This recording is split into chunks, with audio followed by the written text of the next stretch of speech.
Buongiorno a tutti amici di Matto Scacco. Oggi giocherò una partita bullet, significa una partita velocissima a un minuto e poi la commenterò. Che qua non bisogna cercare di giocare bene, bisogna cercare di far finire il tempo dell'avversario, ovvero a volte bisogna fare delle sciocchezze pur di muovere veloce. Durante la partita non potrò quasi parlare per via della velocità, ma poi subito dopo la analizzerò dettagliatamente in modo che possiate vedere quanto bene o quanto male, anzi soprattutto quanto male avremo giocato. E adesso proviamo a cercare un avversario casuale, ho messo limiti in massimi, minimi, infiniti, dovrò cercare di essere velocissimo. Ok, cioè, lanciamo una sfida, che abbiamo il bianco, ok, che lo ha 2427 l'avversario. Ok. Sì, qua c'è anche il problema del mouse, che se uno è lento con il mouse potrebbe avere qualche piccolo problemino. Ok, giochiamo così. Qua giochiamo cavallo F1, tira F4, giochiamo H4, non ci facciamo fare G5. Ok, a questo punto proviamo ad aprire il gioco, giochiamo A4, perché no? Ho detto che non ci facciamo fare G5, però ce la può fare. Ok, qua catturiamo, catturiamo, H5, ora è difficile che lui muova G5, che sono indietro di tempo.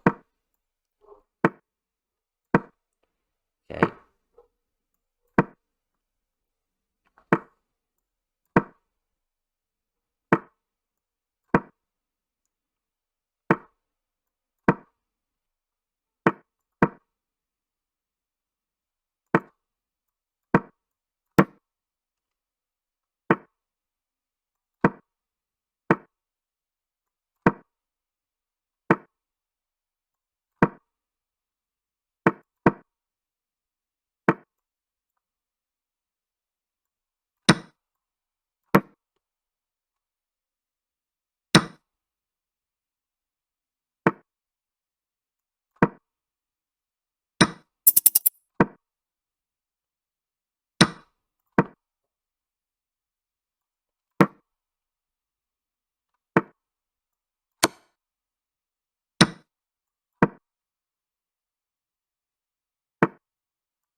che vergogna vincere così.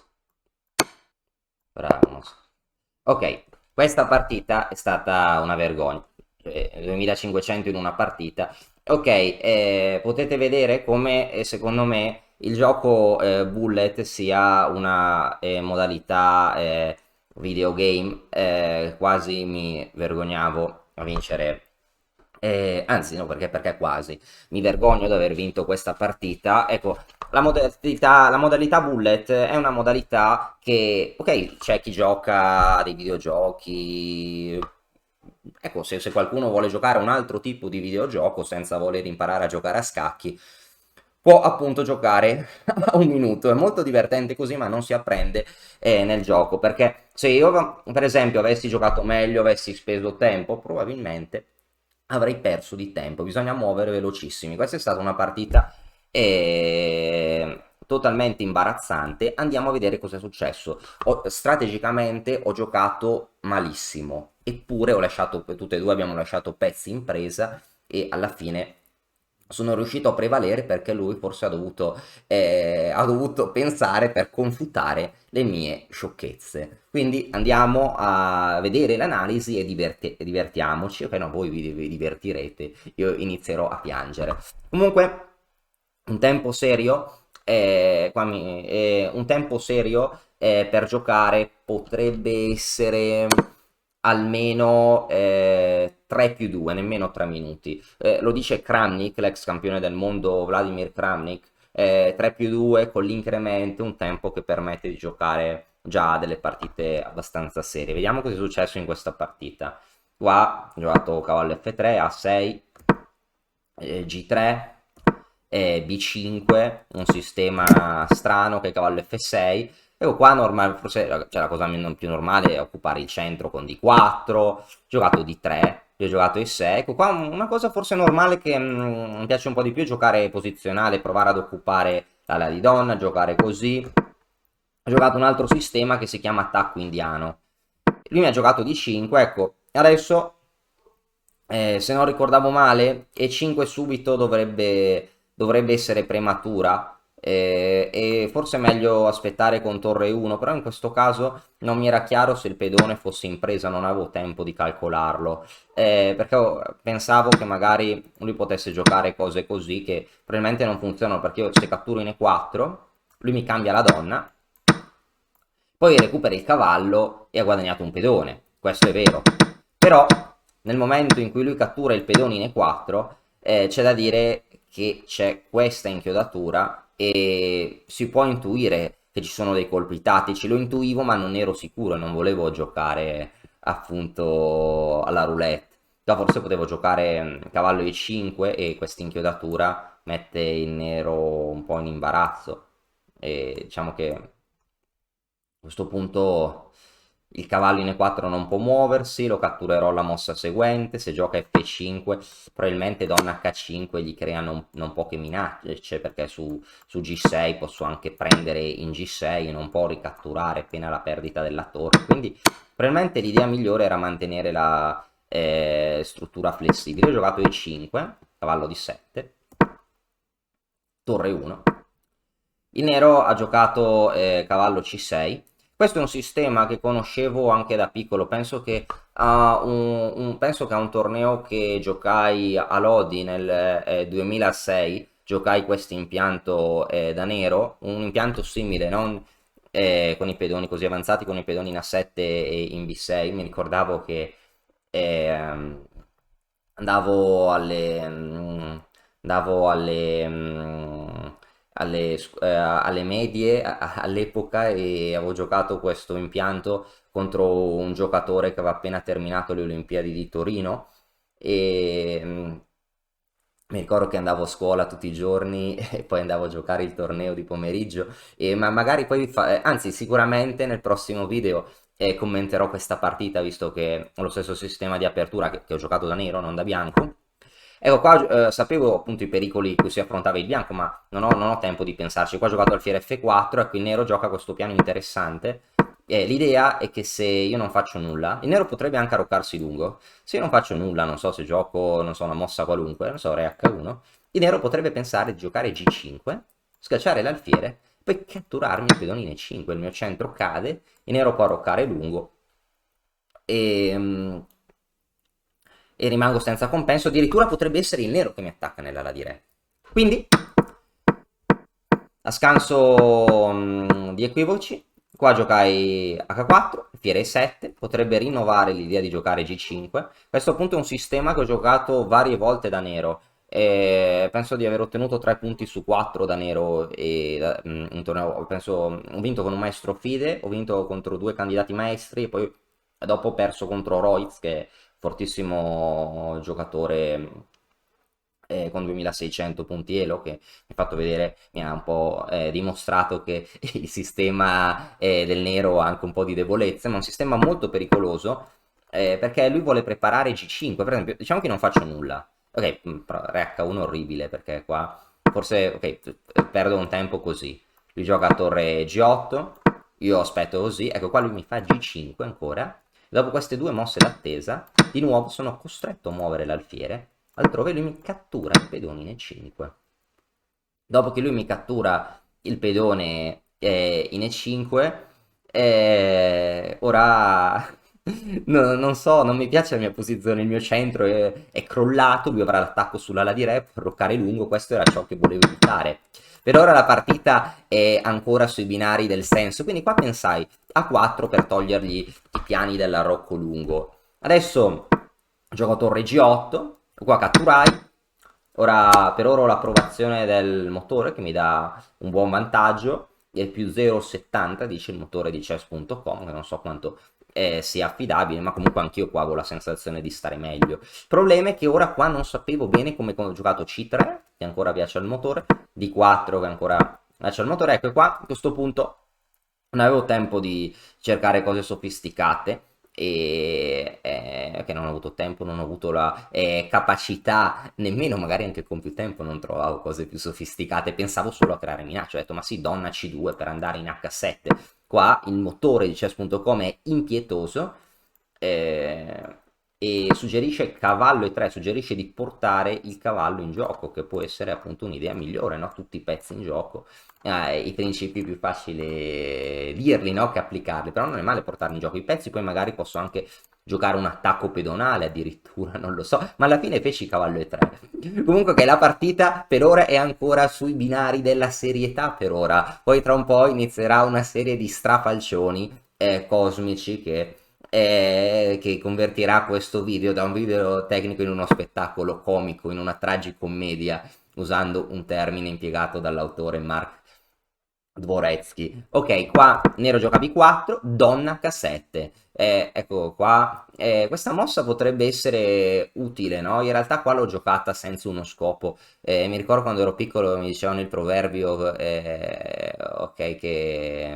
ok, no, in realtà era un'altra cosa, non era chi fa una mossa senza scopo, era chi dà uno scacco senza scopo se ne pente prima o dopo. Qua non è la donna H7 non è uno scacco, ma è comunque senza scopo eh, perché lui può difendere la torre. E qua per qualche ragione che ancora faccio, su torre F8 catturo qua. Per qualche ragione che ancora faccio fatica a capire, il motore mi dà un vantaggio decisivo, io non vedevo nessuna conclusione, quindi ora proviamo a vedere quale potrebbe essere il piano diabolico di Stockfish. Ecco, ho capito il piano diabolico, penso che sia questo. Mettere l'alfiere in D2. Perché ecco un'altra cosa importante, quando se guardate le vostre partite, mi raccomando, non guardate la mossa che vi dice il motore Stockfish, che credo il motore di chess.com,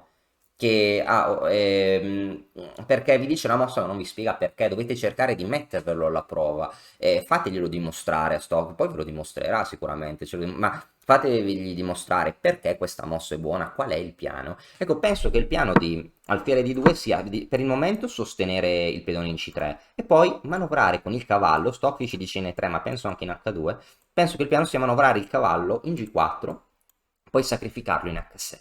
Se nero cattura in H6 giochiamo alfiere per H6 e, e dopo che ho catturato in H6 il re dovrà allontanarsi dalla torre che cadrà. Quindi, non so, diciamo che lui prova, non so, diciamo che prende. Ora non so, ora prendo. Prova a giocare, non so, un attacco da questa parte, cavallo H2. Faccio mosse senza scopo per vedere il piano, non so, anche cavallo A4 che ha uno scopo, ma ignoro, vado qua. È un piano davvero diabolico. Ora cattura questo pedone e chi se ne frega. Cavallo per H6. Attacchiamo la torre su G per H6, alfiere per H6, Re 8, donna per G8. Quindi questa mossa che io pensavo fosse senza scopo, uno scopo ce l'aveva, peccato, no? Che quando si gioca una buona mossa senza rendersene conto. Ma qua non avevo tempo, volevo difendere C2, tornai indietro con la donna anziché con l'alfiere. Incredibile, questa minaccia imparabile vince. Che gioco affascinante sono gli scacchi. Purtroppo tornai indietro che è una sciocchezza perché perdo tutto ciò che ho ottenuto con donna H7. Gioca a cavallo B6, cavallo di 2 qua, torre H8 perché si rende conto che non può permettermi di tornare qui. Ecco a questo punto G4 alla carica, assalto alla baionetta, che poi in realtà faccio fatica a giocare G5 perché prende, poi cattura in H5 e sono messo male. Gioco donna 4 qua, se voglio tirare pacchi non posso cambiare le donne, quindi le mantenni. E forse un'altra mossa potrebbe essere B3 per evitare i cambi, poi il mio cavallo si attiva, sì, il problema è che poi magari anche lui attiva il suo cavallo, però ok, posso attivare la torre, forse il bianco sta bene, non è male, ok, qua giocai donna B1, sempre più passivo, sempre più indietro, re E8, alfiere F1, re D7, il re emigra verso il centro perché il centro è bloccato, per questo che poi medita i sacrifici scientificamente scorretti per aprire il centro, ma perché qua non bisogna giocare in modo corretto, bisogna giocare per fare paura all'avversario. Qua gioca il torre C1 che non ha, qua Stockfish mi sta dicendo torre C1 è buono, in realtà non ha nessun senso.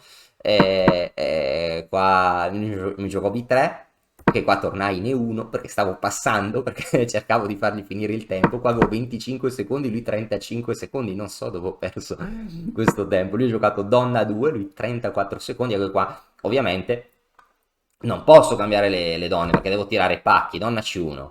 Mantengo il pedone difeso, cavallo A4, ecco, siamo riusciti, non facendo nulla, perdendo tutti i tempi, siamo riusciti ad avere una posizione persa. A questo punto cosa fare? Aspettare qui? Aspettare la lenta ma tragica sconfitta? No! Bisogna sacrificare, no? Perché è meglio una morte rapida che una lenta agonia, e poi ci sono anche dei trucchi, no, in questa posizione, ma bisogna appunto cercare di aumentare la varianza quando si sta peggio, soprattutto a un minuto. Che qua ho 22 secondi. Lui, ecco, guardiamo, ha giocato veloce, dopo alfiere per C4, lui a 32 secondi ha pensato 3 secondi prima di prendere alfiere, cioè 3 secondi è come, non so, è come un pedone, mezzo pedone, non so fare bene il confronto, ma quindi qua ora rimane io 22 secondi, lui 29, soltanto che la matematica non è il mio forte, però penso che siano 7 secondi di vantaggio, che qua catturai, al colpo perché qua avevo messo la pre-move, e ecco lui pensa ancora, non sa bene cosa fare, a partita vinta, un pezzo in più, ma deve fare delle mosse, magari ha delle scoperte, qui ma è difficile calcolare, qua gioco alfiere a 6, che a questo punto cavallo e 3, perché cavallo e 3? Perché voglio spingere in D5, donna per B2, questo, ora probabilmente cavallo per C3 finiva subito, però appunto a un passo dal baratro, no? Sull'orlo del baratro, purtroppo qua, purtroppo per lui, perché non ha visto cavallo per C3, probabilmente questo sarebbe stato l'esito più appropriato, però si suppone che il tempo, diciamo che si suppone che appunto la scarsezza di tempo si faccia sentire per entrambi, no? Poi ovviamente un giocatore con i nervi più freddi avrebbe giocato cavallo per C3 con forse l'abbandono. eh, Però ok, lui ha giocato donna per C3 e ora si può ancora fare casino. D5, giocata abbastanza veloce, in meno di un secondo, perché devo aprire il gioco. Ecco, improvvisamente il suo re è lì. Il suo re è proprio nell'occhio del ciclone, anzi potrebbe essere estremamente fastidioso giocare questa posizione per il nero. Cioè se provate a immaginare questa posizione del pane nero con 20 secondi, bisogna fare qualcosa, la posizione si sta aprendo. Ecco qua per esempio il motore suggerisce la pacata torre di 8. Chi avrebbe giocato torre di 8? Curioso. Pochi, no? Con 20 secondi su D per C6 si sposta il re e il nero continua ad avere un vantaggio di materiale decisivo e la mia donna non ha molte case dove andare, anzi potrebbe essere cacciata. Fiere di 3 e l'esito sarebbe stato ancora orribile. Ok, dopo donna di 3, qua catturai in 6, devo continuare, c'era anche il cavallo in presa, così poco tempo che non me ne ero neanche accorto, però forse è meglio perché probabilmente lui aveva già messo la pre-move, cioè la pre-mossa di per C, o re C7, no? In caso di per C, dopo D per E6 ha perso ancora un altro secondo, ha catturato il pedone, ecco ora cosa fare? Mantenere le donne, ora minaccio di catturare, ops, di catturare il cavallo in C6, ovviamente la partita è completamente persa, se fosse a tempo lungo, anche se ci fosse l'incremento probabilmente dovrei abbandonare, ma l'incremento non c'è. Lui gioca torre C8, che va bene, cavallo F5, lascio il cavallo in presa, ma devo continuare ad attaccare, magari minaccio cavallo per G7, cose così. Lui qua gioca donna per F3 e spende 3 secondi, probabilmente doveva calcolare cose su donna per F3, magari doveva calcolare che non avessi cavallo D4 con attacco doppio, perché su cavallo per D4, attacco doppio, il motore si accorge subito che lui può prendere perché la torre è difesa, però magari per rendersi conto, no, nella frenesia dello Zynot che la torre è difesa, 3 secondi servono. Quindi qua ora ho 15 secondi contro 12 e qua è meglio avere una posizione con più materiale, totalmente vinta con l'incremento.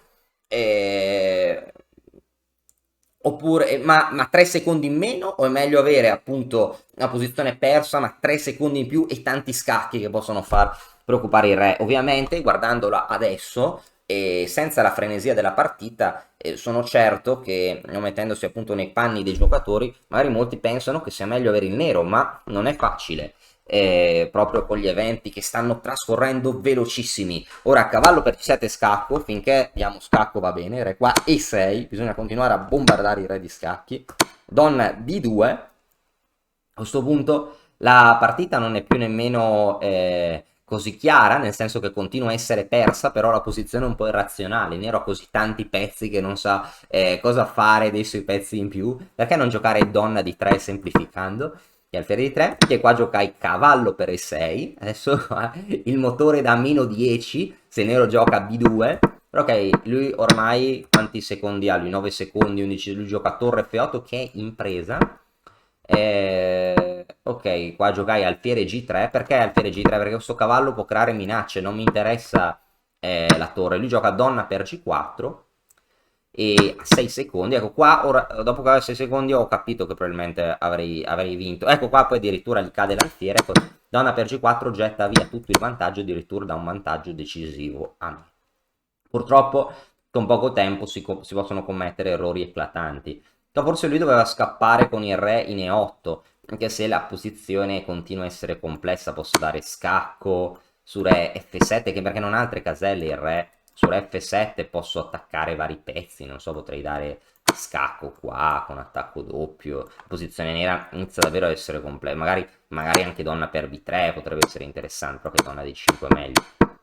Io ho giocato re C8, che probabilmente è un errore, qua donna A6, re di 7, qua giocai donna B7, perché qua la posizione nera è crollata, qua presi, ecco qua, a questo punto lui aveva 0,07 secondi, qua una cosa di, qua probabilmente io ho 5 secondi, ma magari posso vincere, cioè, no, ovviamente qua con il tempo devo catturare la torre e probabilmente vinco, ma con il tempo non ci sarei nemmeno arrivato qui perché magari lui avrebbe concluso prima, o magari io non sarei neanche andato a stare così peggio, ma con la storia non si fa con i se e con i ma. Ma qua ecco, giocare una tecnica che spesso si usa nelle partite con l'incremento per far cadere il tempo dell'avversario o come si dice adesso per flaggare l'avversario nel lessico degli scacchi su internet, perché flag in inglese è la bandiera, perché appunto per chi non ha mai conosciuto gli orologi digitali c'era una bandierina, e gli orologi analogici c'era una bandierina che cadeva, quindi si dice far cadere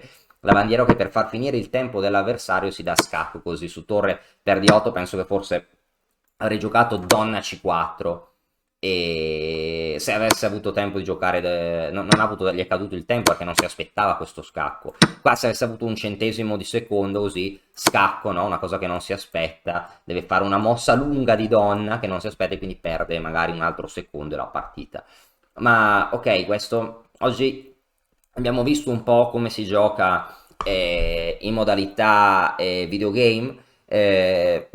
Spero che prossimamente vedremo ancora delle partite con l'incremento, magari 5 più 5, 10 minuti, 3 minuti, 3 più 2, in modo da poter fare un'analisi diretta dei miei pensieri, provare ad avere un livello decente, un livello di gioco decente e appunto provare a condividere con voi i miei piani buoni o cattivi che siano. Grazie mille e a presto, alla prossima. E ora per continuare che cosa posso fare? Beh, innanzitutto ti consiglio di iscriverti al nostro canale in modo tale da non perderti le nuove video lezioni. E poi puoi vedere il video che è stato più cliccato in questa settimana. Ci vediamo, ciao!